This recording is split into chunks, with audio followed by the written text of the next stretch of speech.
I've been asked to speak on the infusion of research and innovation in sustainability and sustainable development. And I guess it probably would be good to start off with what is sustainability? What is sustainable development? And I think one or two of our speakers have referenced sustainable development as development that meets the needs of the present without compromising the ability.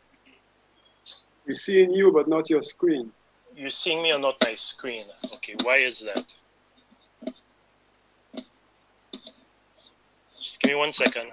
That has gone into this, but you know, we don't look to see whether they're commercially viable. We don't look to see whether there's any way of rewarding our children by giving them some way of promoting and continuing that quest that they have for innovation. We just cast them aside, and every year we do the same thing. Our education system, as has been said by many, particularly Marie-Louise Felix, it must promote and must encourage curiosity, scientific inquiry, and challenging of the status quo. It is not doing that right now. So we can't have an innovative culture if at the school level we're not promoting innovation. But it's not just our children. Our elders also have an important role to play. They possess valuable information and experience, and we really must make greater use of indigenous and traditional knowledge.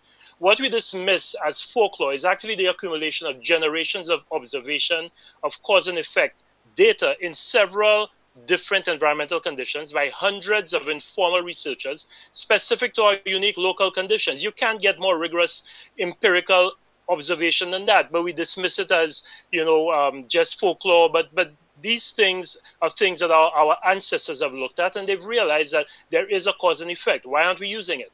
We must free up access to information and data. I think many people, including Dr. Nils, spoke about access to data and managing data. Access to knowledge and information is a critical factor for the development of our society. We're not doing that. We're not making it available. Our governments must also recognize and value our natural assets. I was very pleased to hear how passionately Ricky spoke on this. Something simple like the featherless. Our featherless snake, the symptoms of a bite from the featherless resemble symptoms of some major forms of heart disease, and it may provide a model for future treatments. But that's not unprecedented.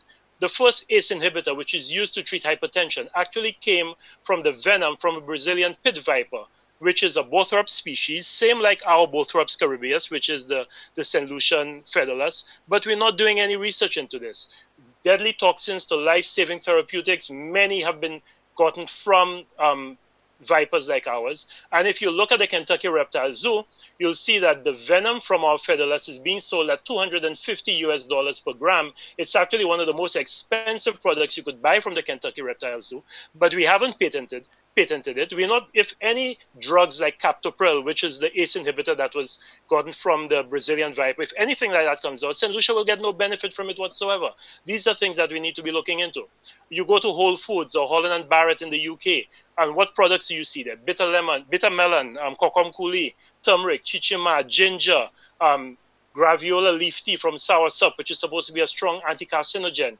And the nutraceuticals market is forecast to record yearly growth of over 8% per year, but we're not taking advantage of that. These are all products that we have in St. Lucia: Japana, Veven Lachewat, Gwenaba Fay, all of these things, no real research to see how we can commercialize them. Our banana industry has come from this, but when you go again into Whole Foods, this is what you see, all sorts of banana products, but yet we say we don't have a market for our bananas. Are we focusing on the right things? Are we introducing innovation? These are the things that we have to look at. We really have to provide consistent support to our innovators. We heard from Callis and Laura today. Callis and Laura, there's Joannan, there's Gillan, Chadia, Laura.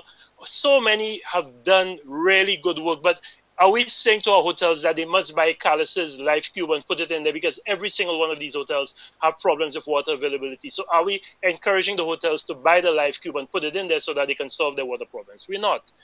We have to invest heavily in our youth. I heard a lot of talk about having a research institute, but 4 years ago, I gave the feature address at the launch of the Vaughan Allen Lewis Institute for Research and Innovation. That was supposed to be the institute that would promote research and innovation in our country. What has happened to Valeri?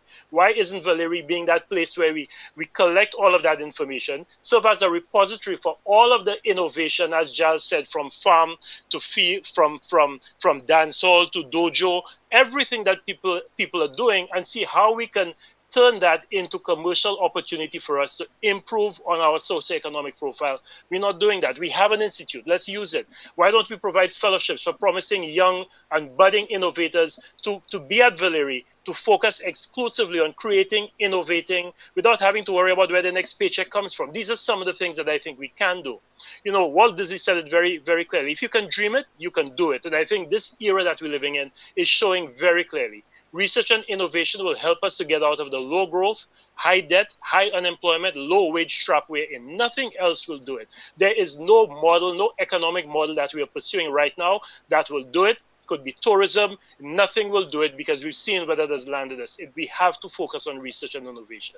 And it will also help us to address some of the persistent vexing problems, stimulate our economy, create jobs, and have that balanced development we're talking about. We're living in a global knowledge economy where neurons, what causes our brains to communicate, our nerve fibers to fire, neurons are much more valuable than euros. And I think when we realize that and we understand that investing in our people is the most important investment we can make, then maybe we'll get out of this problem that we're in. Thank you very much.